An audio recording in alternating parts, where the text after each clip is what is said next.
You're listening to The World According to Jen and Carolyn, your clinical analysis for political paralysis. Skillibop!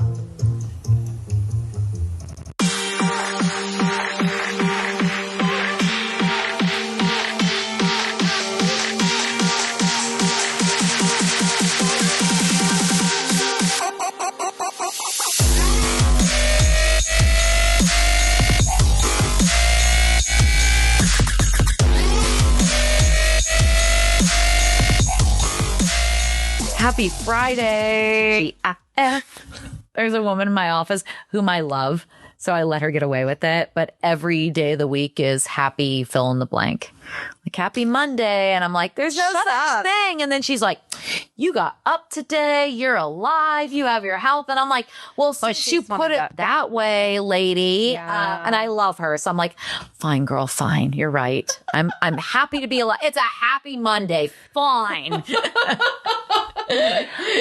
Friday. I was telling a friend of mine, I was like, remember how fun Friday when you like get done with school? And it's so fun. And she's like, I don't remember that. I'm like, that's so sad. Like you kind of left school earlier. There'd be like kickball games. Or when you're in your 20s, and I've always worked full time. So I'm like, Friday, I'll go out and get her. Right. You know, or coming in the morning on like a random Wednesday after being out until 2 a.m. on a Tuesday with like the stamp still on my hand, possibly still drunk. We're a long ways from that. Yes. But that's how we roll. That's how we new generation. They're so soft. They're like, oh, I'm so tired. I'm like, bitch, you ain't tired. You don't know what tired is. You didn't just roll in from the club 3 hours ago, stinking like booze and still getting your job done. You don't know. That was Thursday, Friday, and Saturday. Well, Thursday was the new Friday. Yes. And so you always had to go out on Thursday when we were in our 20s. Yeah. So that's when that was fun. Now it's like Friday. Let's have dinner and record a podcast episode, pop a gummy and watch a movie. Yes. Like sleep by 9 or 10. All I can handle, though, we did go Which out also last Friday. sounds amazing. We did. And we covered that extensively in the intro to our last episode, which we highly encourage you to check out, which was about, is AI going to take your job? We're going in a very different direction now. Now, at night, I like to take my 5 milligrams of THC. Yes. It relaxes me. I don't drink during the week, but that is my relaxation. Yes. And sometimes I get inspired. Yes. And I'll you like, do. oh, I have this idea. Like, how many people who were politicians, either in an elected capacity or involved in politics, were also murderers? So I was like, hey, AI. And AI's like, man, we got a lot. And I was like, I love it. We can make a whole podcast. I love it. So today, the title of our episode is Power, Bodies, and Blood When Politicians Kill. Which, is this weird that to me this feels like a lighter episode of what we've been doing lately? Yeah, it does. Stuff is that Because most of it's history. So we're like, that was fun, right? I was a killer. Like, I don't know. It's I'm nothing. so sorry. I shouldn't say that. But it's nothing compared to like the fucking Epstein files, you know, like the level of fuckery that has come to light. Like we're basically living in the first season of True Detective, but on a much larger scale. Yep.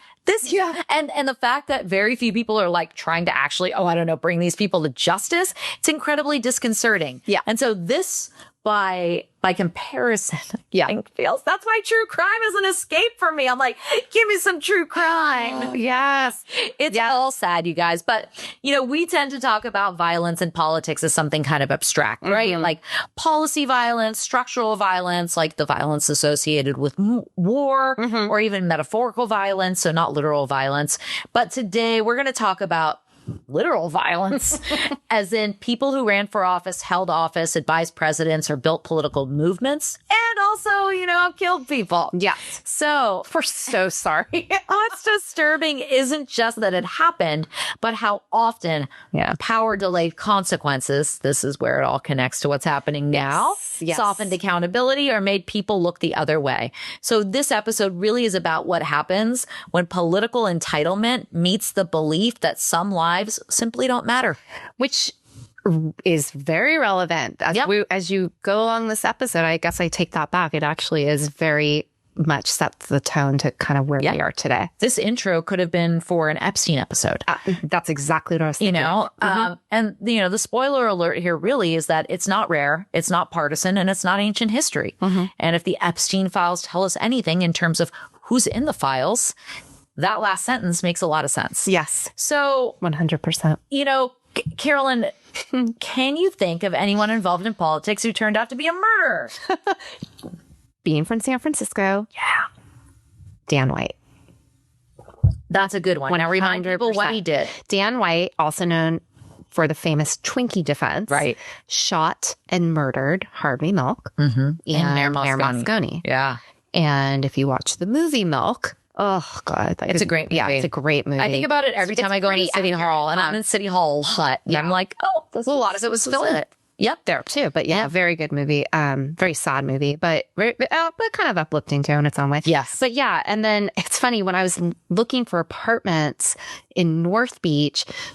I don't know if this is true, and I'll have to look it up. But one of the apartments we looked at, the lady was like, "This is where Dan White." Like there's some connection to the Twinkie defense or something. I was like, what? Because in the movie they show him just at his house and probably the sunset or something.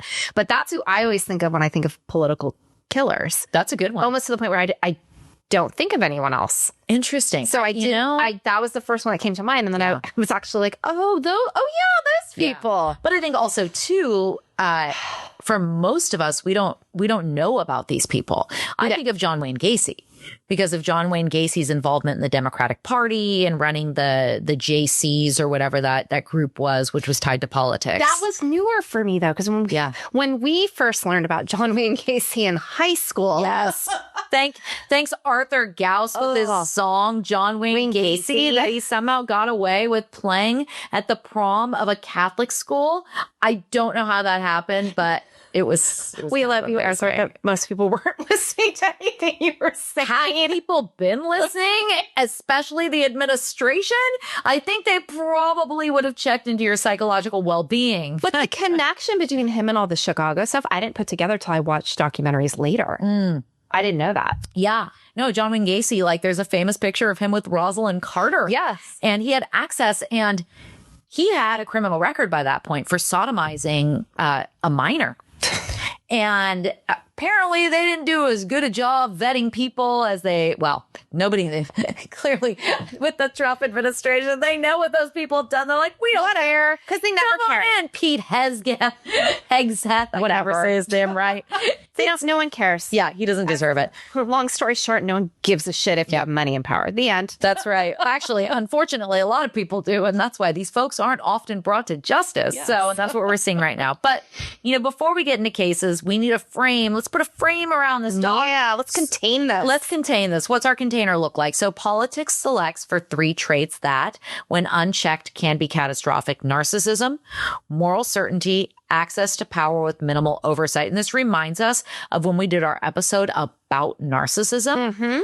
And you talked about a certain type of narcissism, which is the one associated with politics. Malignant narcissism. Was it malignant? Okay. There was one that was specific to politics, and that might have been it, but I can't remember. Oh, now I'm second guessing. We'll have to go back and see. Anyway, also check out our episode on narcissism, because we talk about people who either go into politics or start cults, and they have a very specific type of narcissism that gets them to draw people in and get people to listen to them. Right. Narcissism is a spectrum. We all have healthy narcissism. Yes. You and I have a good dose of healthy narcissism. I said that because we're pretty. Well, we're confident. And we're confident. You can look at ourselves and feel good. Yes. That's narcissism. Is it really narcissism? Is confidence?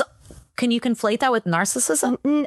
I would say on the lightest end, it's sort of like how I think of codependency. Okay. Like there's healthy codependency in the sense that something's going on for you. I'm going to put my shit down and be a good friend and take care of you. Narcissism is a spectrum as well. Everything's a spectrum, right down and all around. And so it's when you are so unaware that it starts leveling up, and with malignant being as on my understanding, is one of the worst ones. Yeah. And right. And then you go into sociopathy, but they're all traits. Okay. Right. Interesting. And personality. Yeah. Go back and listen to our episode because we'll break it all down. And we smoke too much weed to be able to remember like a year and a half, 2 years ago. We'll repost when it. we We'll did repost this. it. Yes, Yeah. we'll connect it to this episode. So go back and listen to that episode for more. So Yeah. The end. what that's you talked about malignant narcissism and in relation to my question. And so the clinical piece that matters, as you said, is that these individuals don't experience other people as fully real. That's what you said in our episode about narcissism. And psychologists, I can't talk, call this object dehumanization. Which is interesting. Others exist as instruments or obstacles, not full human beings. That is a measurable deficit in empathy processing. And when you add power and impunity to that deficit, violence becomes logical, not abhorrent. So that makes a lot of sense. So you add in gender, race, class, institutional protection, and suddenly violence isn't a disqualifier. It's just an inconvenience. People are just mere impediments to your goal, which in this case is usually the acquisition of power. Right. And politics encourages this and rewards it. Yeah. So the more you are that way, the more, power begets power. So yeah, but You're a go-getter. you're a go-getter. And people like it. Yeah. And you're getting all that accolade. Unless you're a woman, then you're just a bitch. So maybe that keeps us checked and from delving into the narcissism, dipping our toes into the narcissism pool. It's like, you're always second guessing yourself because the same attributes that for men are associated with like, ooh, confidence and power and intelligence. All of a sudden it's like, ooh, she's a bitch. Yeah. Well, women are more socially conditioned that's being bossy or that's being bitchy or you're not. Yeah. So it's a different, it looks different when it's gendered, which is why I love the idea of they're not, people are just pan and we're all gendered spectrum too. Because then you throw that shit away. Yeah. You don't know what I am or what I like, then you can't say that shit to me. That's true. That's I'm true. gender neutral, so you can't say fucking shit. Yes. And at the same time, even if that is how you identify, we are all still creatures developed by however we were raised, right? So it's so fascinating. That's not what this episode's about, but there might be a future episode dedicated exclusively to that. So let's start with someone whose entire political identity was built on law and order. It sounds like our current president. So I never heard of Ed Buck. Had you? No. So Ed Buck was a Democrat. Like a killer, though. Yeah, that's a total killer name. But where's the middle name? You always have to have a middle name. Well, if you're a serial killer, maybe not just a killer. So Ed Buck was a Democratic donor and political power broker. He wasn't an elected official. He was something arguably more powerful, though, especially in today's context, which is a donor. He's a major Democratic fundraiser, a bundler. He was connected to governors, mayors, national figures. He also killed 2 men. A dude named Jemel Moore and Timothy Dean, another dude named Timothy Dean, by injecting them with lethal doses of drugs in his West Hollywood apartment. That's fucking dark. Here's the key point. Everyone knew. Police were called multiple times. Warnings were issued. Survivors spoke up. But Buck was wealthy, white, politically connected, and his victims were black, queer, poor, and disposable in the eyes of the system. Sounds like Jeffrey Dahmer. Yes. It took years and federal intervention for charges to stick.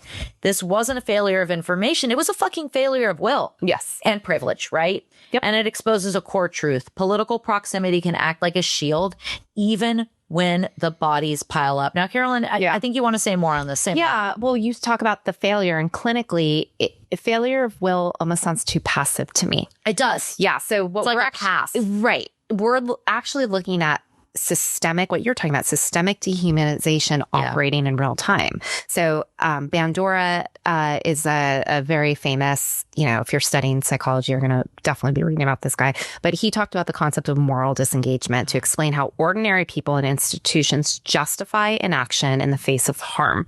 So one of the primary mechanisms in dehumanization of victims, and I think dehumanization of any population, which when you think about fascism and authoritarianism, what's going on currently. Yeah. Yes, exactly.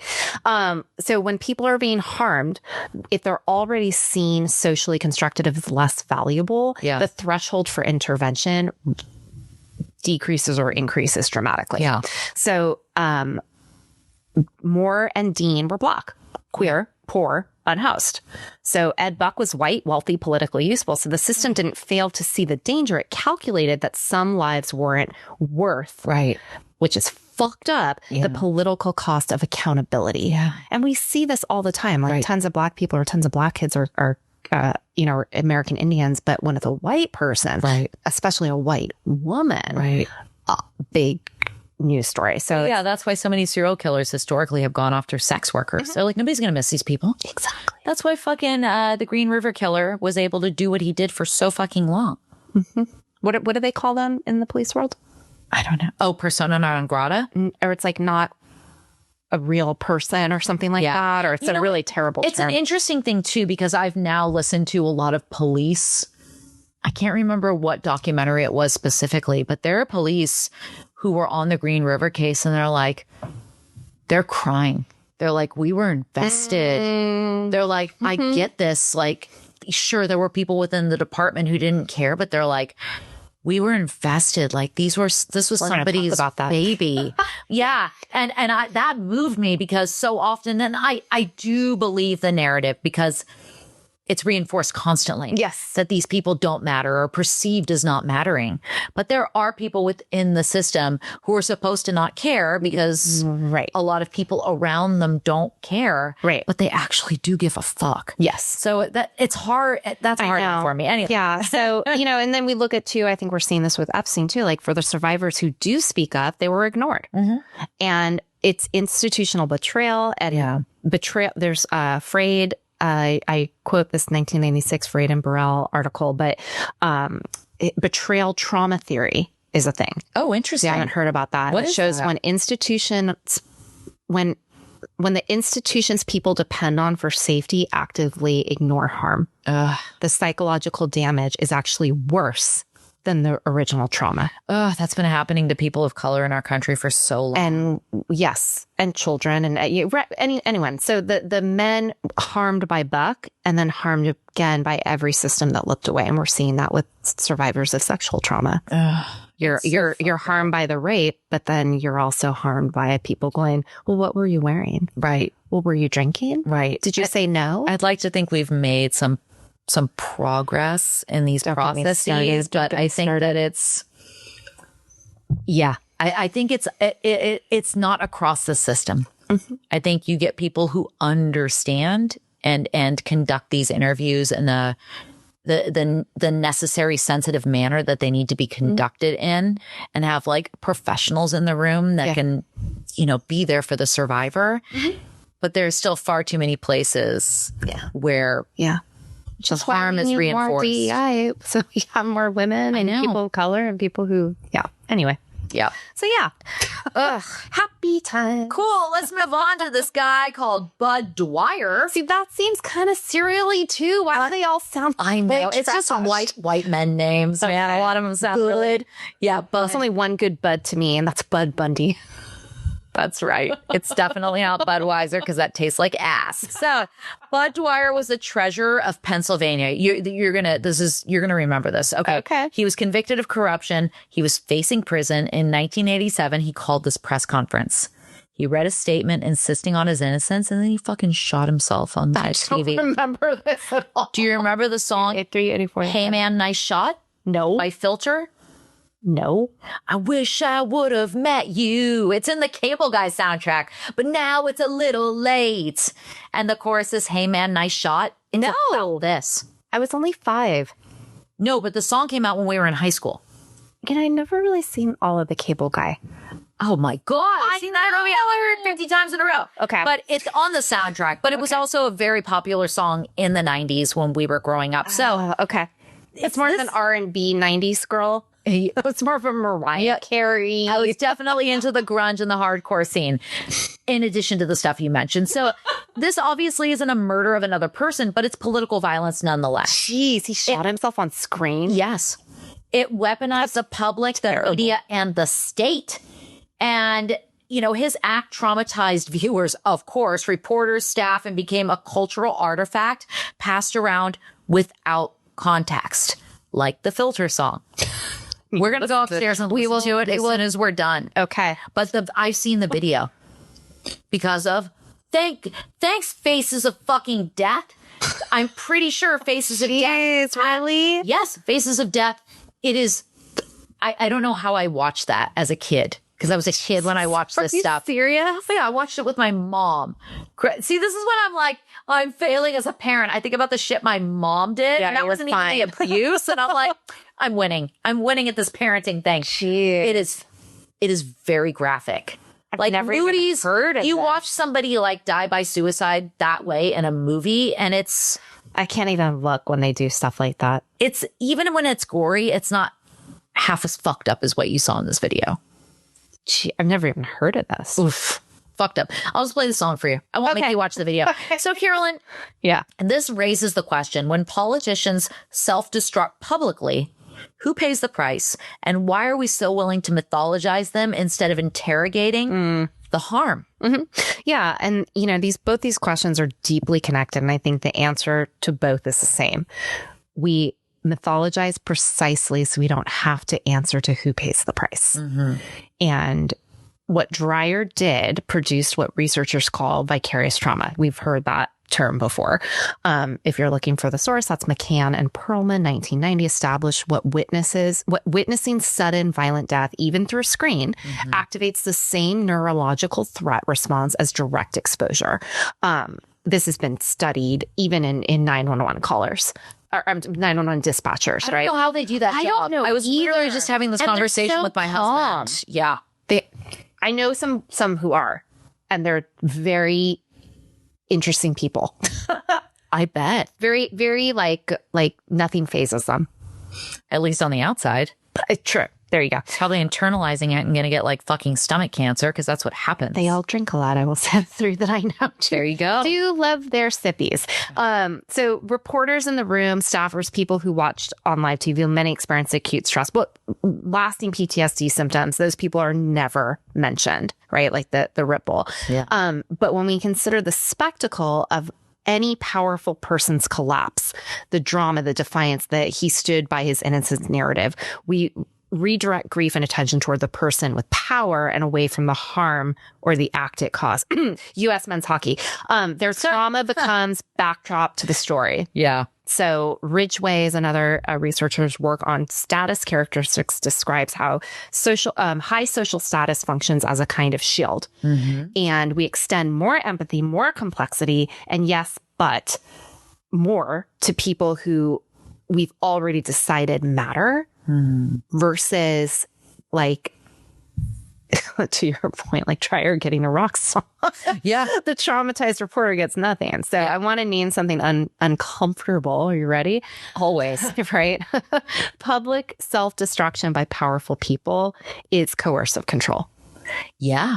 And it's a final assertion of dominance. That's very true. Yeah. I'm going to fuck you up for life. Nothing says dominance. You can do. This is why I was so fucked up after I forced myself to watch the goddamn SCOTUS because I thought I'm being a good American. Say it at the beginning. Not SCOTUS. But the SCOTUS is fucked up too and traumatizing as well. But yeah, you're watching this and it's like, you're going to watch this and you don't get to control anything. I get to control it. And, and these sports stars, political people, musicians, actors, anyone in the public eye they're mythical deities in the world. Yeah. So it's a position of power and privilege, whether you believe that or not. Yeah. No, that makes a lot of sense. This one fucks me up. So the third case, do you remember when this happened? This guy named Anders Breivik? I do. So this is more extremism as political identity. Yeah. So this guy wasn't an elected official, but he was deeply political. Like a lot of people who are out there committing acts of mass atrocity. He was a far-right extremist who framed himself as a political actor. In 2011, he murdered 77 people in Norway, mostly teenagers, at a political youth camp. He wrote a manifesto. He wanted a trial. He wanted a platform. He wanted that coercive control. Yeah. And here's the uncomfortable part. I mean, it's all uncomfortable. Many of his ideas were already circulating in mainstream political discourse. Mm-hmm. And he wasn't an anomaly. He was an endpoint. And when politics dehumanize groups long enough, someone eventually decides violence is just policy enforcement. We're literally seeing that right now. Yep. Literally. Everything. Which is why people who are like, they're just words. It's just rhetoric. You can't constrain it. It's free speech. I'm like, there's so many people, particularly young men, and we're going to talk about this in our next episode, who are being radicalized, many of whom are lonely and isolated and are slowly but surely becoming more and more radicalized, many of whom, or at least some of whom, are pushed to violence. Words and ideologies have consequences. Yes. And when you have these hateful ideologies making the rounds on the 24-hour news cycle, someone is bound to be influenced. So, tell us more. Tell us about like what's going on here. No, you're doing good. I mean, this distinction matters. What you're saying matters a lot, especially nowadays with the heightened 24/7 news cycle. Yeah. That we can't even. We were just talking about something else where it was like, did you see that? No, that's not real. Oh, was that real? Yeah. Yeah. And it's like, I didn't see that. That can't be, so you don't know what we pathologize mass political violence as individual mental illness because it lets us off the hook. Right. And if Breverick is just a madman, we don't have to interrogate the ideology he absorbed from mainstream. It's the same thing with guns. Yeah, 100%. So I was like, oh, it's just a crazy person who got hold of gun. I'm like, oh, you don't want to talk about gun culture at all? Because it's this inability. I'm going to take this back to fucking nature like a hippie. Like this has everything to do with denying that we're part of an ecological system where there's a cause and effect, right? Like you bring a frog into a new country and the deer die, right? Like all these things, like this matters. And, again, the research doesn't support that narrative. Horgan 2008 found that the pathway into political violence is almost never psychiatric illness. Interesting. It's social identity, perceived grievance, and ideological community. So kind of like reminds me of cults. Yeah. These are relational and political processes, not clinical ones. Interesting. And more research on radicalization describes the person who takes rhetoric already circulating in the mainstream and decides to act on it literally. Yeah. And Breverick's manifesto quoted mainstream conservative European politicians extensively. And he wasn't operating in a vacuum. He was trying to, he was following a logic to its conclusion. And I think clinically, when you look at right now, we're seeing the same rhetorical conditions Breverick drew from. Yeah. I see that parallel dehumanizing of immigrants, trans, queer, LGBTQT, like political opponents. Yeah. Normalizing the highest level of government. Yeah. And another researcher, Mueller and Schwartz in 2021 found that dehumanizing political rhetoric statistically predicts increases in hate crimes and political violence. And this isn't speculation. We have the data. We have the receipts. Yeah. So we're just watching this happen again and again. Yeah. Yeah. And I 100% fundamentally believe in the First Amendment, that people should be able to, a pretty far extent, be able to say what they want to say. And at the same time, knowing that there are consequences associated with hateful rhetoric. I know. There's got to be a balance of some sort. I know. And it's also, too, it's like, it's not just some weirdo saying this shit in a vacuum. Right. Like, there are countless people who agree with these people. And that's the problem. If it were free speech and it was, the mainstream people condemning that speech and saying, that's fucking crazy, that's hateful. The problem is people are going, oh, that makes a lot of sense. And well, I find like this conversation comes up a lot when people are comparing a hate crime to just crime. Yeah. They're very different. Right. It's one thing to be a random, deranged person who's just doing that, right? That's the mental illness part. Yeah. But when you're, I was going to say a regular person, but when you don't believe when you think you're superior to other people and you can behave like an animal and kill. And even animals don't just kill because they don't like you. Like, they're like, I don't like that thing. They kill because they're hungry. Right. Or they're trying to protect themselves. Yeah. Right? Like, we can even admit that's probably the only time. Well, I don't kill because I'm hungry, but like, I would kill someone if I was trying to protect myself. When I'm hungry, I'm damn near ready to kill a motherfucker. But yeah, angry is a thing. That. I mean, shit, depending on the circumstances, I might cannibalize you, Christine. No. Yeah, she doesn't look good. No, I want to eat her. Well, no, that's what I made that TikTok where she was promoting this fake story about a immigrant being deported on the plane who, there was a cannibal. He started biting his own arms off. It's like, first of all, not true. Second of all, people bite themselves for a number of reasons. I have known people with autism who bite themselves. There's a girl I went to high school with who chewed on her hands. It was a nervous tick. Yeah. Doesn't mean you're a cannibal. She had to wear gloves. It's a big deal. Which was really sweet. I know. Poor thing. What happened to her? Very curious. I don't know. I bet I can find her on Facebook. Something happened. No, I mean, like, what happened to her to where she needed to wear the gloves because she was chewing her hands? Like, yeah, that's just not something that appears out of the ether. No. That's associated with some fucked up trauma. God only knows. Anyway, the show isn't about that. I mean, it kind of is. So let's talk about our fourth case, which is John Wayne Gacy, whom we've touched on briefly. So these last two are the worst of the fucking worst, y'all. So Gacy killed at least 33 young men and boys in the 70s. He cultivated this pristine public image as the civic-minded, politically engaged community member. That image included real documented involvement with the Democratic Party in Illinois, though it did not ultimately shield him from prosecution. Thank God. But his whiteness, his privilege, he's a nice guy. He's a business owner. Oh, I'm just giving these kids jobs. And also, too, similar to Dahmer, it was like, oh, there might be some gay shit going on, but whatever, that's gay shit. Like the police were like, we're not getting involved in that. We're not dipping our toe into that shit.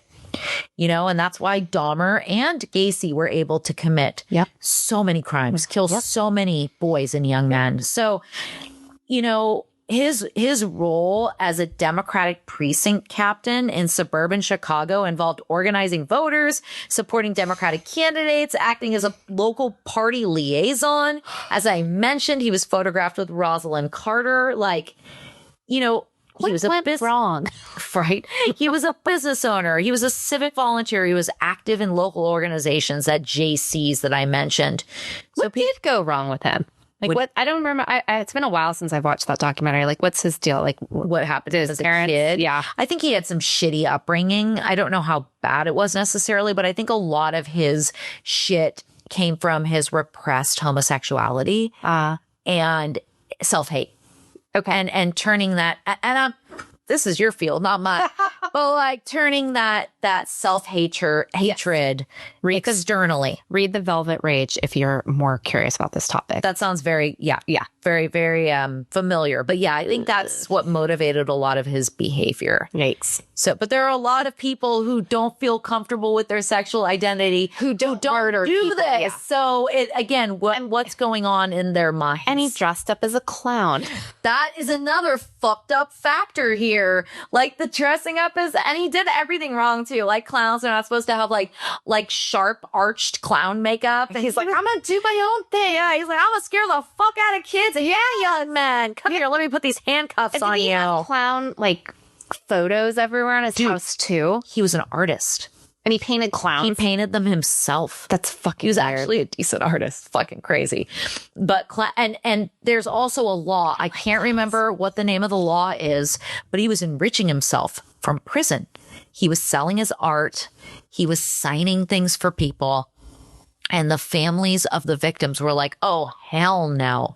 That's why when dumbass fucking O.J. Simpson wrote that book, If I Did It, he was not permitted to keep any of the proceeds from the sale because there's now a law, thanks to John Wayne Gacy, which I can't remember right now, that prohibits people like that from being able to financially benefit from anything. So fuck you, John Wayne Gacy. Fascinating case. And great documentary. It is fascinating. And fuck Ted Bundy. He's number 5. So I think there's nobody. I didn't know he had political ties. He was, okay, so his deal was, if you don't know, because you've been living under a rock or something, this motherfucker killed at least 30 women in the 70s. He had documented the limited involvement with Republican political organizations, and they were primarily in Washington state in the late 60s and early 70s. So he volunteered for and worked on Republican political campaigns, most notably Nelson Rockefeller's 1968 presidential campaign, local state Republican causes in Washington. His work included campaign organizing, administrative and volunteer coordinating tasks. So he had access to a lot of serial killers. They just can do so much. They're so they can't keep track of it. They're just so busy. If only they would turn their powers to good. They're so productive. They really are. In the worst way. I know. I'm tired. Like 10 o'clock at night hits. I need to go to sleep. That's when Ted Bundy was active. He's like, I did my political organizing for the day. I went to law school. Now I got the energy to go out and murder some women. What the fuck? I know. God damn it. Envious of the energy, not of the intention. And the ambition. Good Lord. We gotta stop. I hate, but no, to do all that political stuff though. Like, it's so that's part of the narcissism. Well, I was just gonna say, like, that's the grandiosity and like the intense way that they're just fucking wired. I mean, dude, Ted Bundy defended himself and did a shit job because he thought he was smarter than he actually was. And then he ran away and was a mountain man for several days. I think he fucking hiked over twice. Yes. Was it twice? I think so. Yeah. Out of those skating killed a bunch of bitches. Yes. Sorry, guys. Terrible. I say bitches, but I don't mean bitches. I'm talking about us. I'm taking it back. It's fucking awful. Yeah. Fucking awful. And, I don't even want to get into it. Anyway. So, yeah, I mean, he had this proximity to Republican officials. Mm-hmm. He interacted with Republican figures and political professionals. He was not a major political actor. We know this. He didn't hold elected office. He had no influence over party leadership, but he had friends in high places. He had friends, to an extent, but he could have been a rising star in the Republican Party. Had he gone undetected for longer, he could have been like John Wayne Gacy, who was doing active political organizing and was recognized in his community as a big time local Democratic, organizer. So anyway, remember, we've talked about a lot of high profile stuff here. Mm-hmm. Maybe some cases. These are just the ones we know about. These are the ones we know about. We don't know. Exactly. That's what I was going to say. There's so many other cases that don't become documentaries, that don't involve serial killers, like city council members who kill their spouses, like sheriffs who murder their mistresses, judges who beat somebody to death. These are often framed as personal tragedies, but it's political violence. Yes. Violence doesn't stop being political just because it happens at home. Mm-hmm. If it involves a political figure. Yep. There is a connection to political violence. Yep. So what's the pattern here? We have entitlement, dehumanization, and immunity. Mm-hmm. Political identity creates moral exemption. Victims are often marginalized, institutions delay action, and the narrative always bends toward protecting the system. Right. Not the dead. Right. So, Carolyn, can you talk more about this pattern from a social perspective? Yeah. Have you heard of institutional narcissistic collusion? No, tell me more. Well, all these cases, lovely frock. This can't happen again. It keeps getting caught in my ring. My sweater that we're using as a tablecloth on our busted ass folding table. I have no idea what I did with the actual tablecloths that we typically use, but I'm tired, y'all. I worked today. I had to take my kid to baseball practice. I cooked dinner, and I was like, fuck it, I'm going to throw a scarf on the table. Anyway. Now I'm complaining about it. Please go on. Well, speaking of ties, what ties all this together is that institutional narcissistic collusion.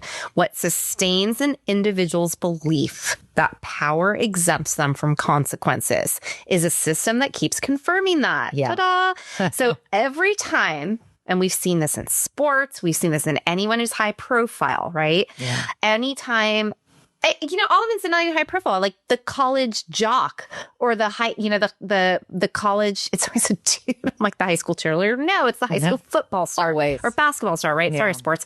I'm mad at sports today. You should be mad at sports because sports conveys a certain amount of entitlement and a certain amount of like untouchability, if that's a word. Well, and it's a place where kids are looking up to people. Right. Yeah. And it's very important too, because kids are typically involved in team sports. My kid is involved in a number of team sports, and we have to set the standards very early about how you behave. Which sports can be a wonderful tool for that in the best way. Yeah. And it can also be a really bad one. Yeah. I'm itchy everywhere, by the way. What is going on? I don't know. I'm getting itchy here. I don't know. We were about somebody our age who just got diagnosed with shingles, so it might be psychosomatic. I think it is. On Carolyn's part. Am I having shingles? Surprisingly, I was hanging out with this person earlier today. I did not touch them, and I don't feel itchy. I just heard about it and talk about a hypochondriac. Psychosomatic. Anyway, so back to away from my psychosis or my weird neuroticness. Just neurosis. My neuroticness. So every time a charge gets dropped, every time political violence gets framed as personal tragedy, the system is helping to prove to powerful people, and I think to the rest of us. Yeah. The rules don't apply. This is why people don't say anything. Yeah. What's the point? Right. Look who they are. No one's going to believe me anyway. Yeah. That's a common thing that survivors will say. It's learned behavior, reinforced, and it's rewarded by institutions. Yeah. So there was a study in 2004 that found people across the political spectrum have motivated tendencies to defend and rationalize existing systems, even when those systems harm them specifically. Wow. Yeah. A cognitive. We saw that with women a lot. Absolutely. Oh, God. Absolutely. A cognitive bias rooted in the need for stability, which does make sense why you see that with women, right? Yes. I mean, look at all the women in the Trump administration. Well, they're drinking the Kool-Aid that proximity to power will help save them when they don't give two shits about you either. Right. And yeah, they're tools. You are a pawn, you are a tool. Yeah. Exactly. And they literally are tools. Yeah. So which means public participates in protecting powerful people, not out of complicity, but because the alternative is the system is fundamentally corrupt and too destabilizing to hold. You see this with children who will not always, but align with the abusive parent because they see them as they're more powerful. So they actually have more protection. Yeah. And the weaker parent is more, it can't keep me safe. That's sad. It is really sad. And so, looking at how most people's nervous system functions, and even in animal systems, mammals, people in large communities have been living under chronic systems of threat and being forced to adapt and survive. You see, again, Black communities, queer communities, Native communities, poor communities. If you're always in that state of chronic immobilization and appeasement, they're not surprised when the system fails them. Right. Like we're seeing that here constantly where anyone who's been in a vulnerable position, they're the more adaptable because they're like, yep, we knew that. We're all like, what? Yeah. No. I've never been touched by this before. Yes. Yeah. Good for you. Yeah. So that's not anyone being cynical. It's a very accurate threat assessment based on repeated experience. And the surprise outrage tends to come from people whose bodies haven't had to know this yet. Right. So, this is why I don't give a shit if it busts the system. I want it to bust the system. Well, that's like Pam Bondi, or whom was it Pam Bondi who said, oh, if the system would break if we brought all these people associated with the Epstein files to justice. It's like, burn it down. Dude, why do we have a system that's predicated on like powerful pedophiles in the fucking first place? It's gotta go. Yeah. It's gotta go. Because it's America. That's the problem. Yeah. If that's our power structure in America, we need a new fucking power structure. It's always been this way, though. Well, I don't know if they've always been pedos, but it's always been people, primarily white people in power who are shielded from implications. I agree.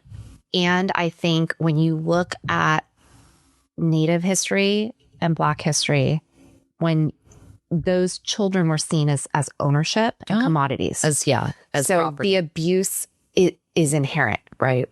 And so in the same way, I think that trauma is traded down in generations, I think this fucked up behavior is too. Yeah. No, the idea that, yes, people of color are less valuable because there likely is some belief passed down generationally that this is property.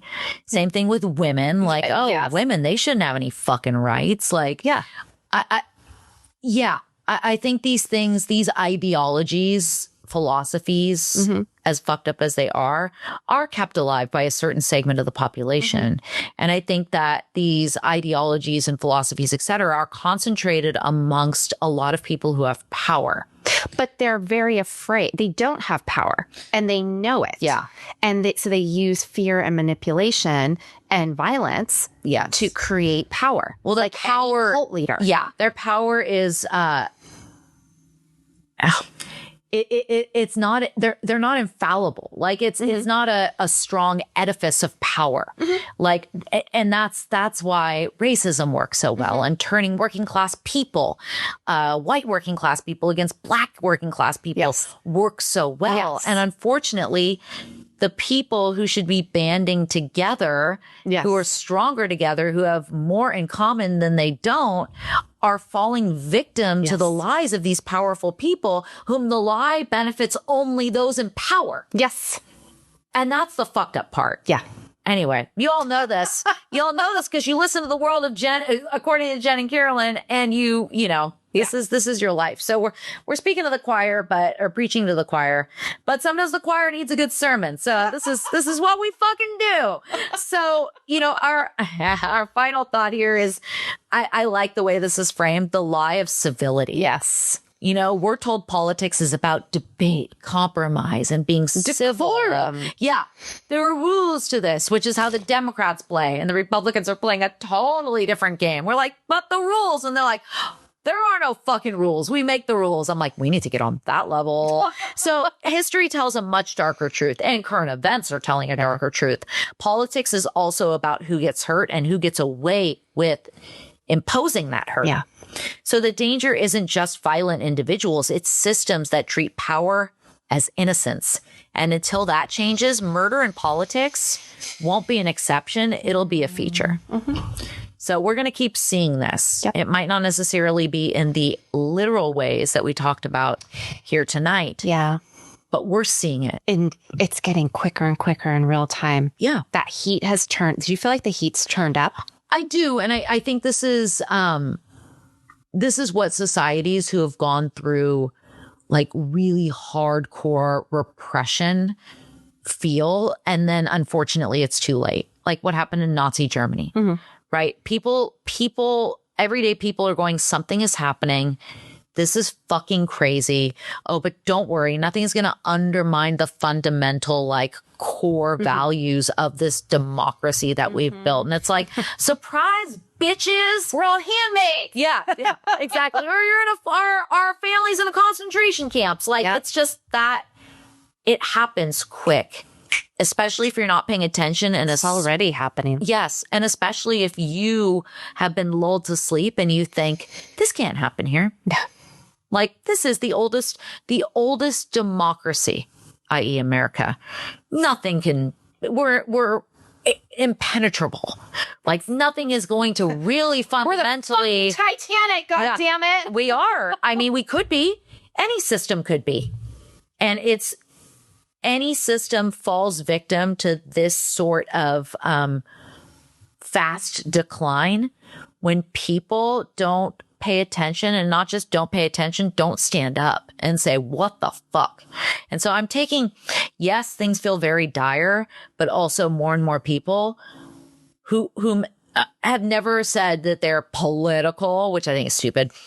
They're standing up and they're like, something's fucking wrong. And stand up and say something. Yeah. Please. Yeah. We're animals. We know when something's off. Yes. And we know when our survival is at stake. And that's what's happening right now. So that gut feeling that you feel, that animalistic like instinct of, oh shit, I gotta fight or die. like, you got to pay attention to that. That's in there. Evolution gave us that. Mm-hmm. And if you ignore it, the consequences could be irreversible. Mm-hmm. So pay attention, y'all. Have a good weekend, bitches. That was a lovely Friday. TGIF. Happy Friday. We're all going to die. This is why I drink, by the way. All right, everybody. We Brought to you by Kirkland Vodka Soda. Yes. And and Kettle One, which is made in Holland, which I love. I love Holland. Okay. Holland rocks. So anyway, you guys, continue to follow us, join our community on TikTok. We're TWATJC, TWATJC. I've been talking way too much today. I lost it.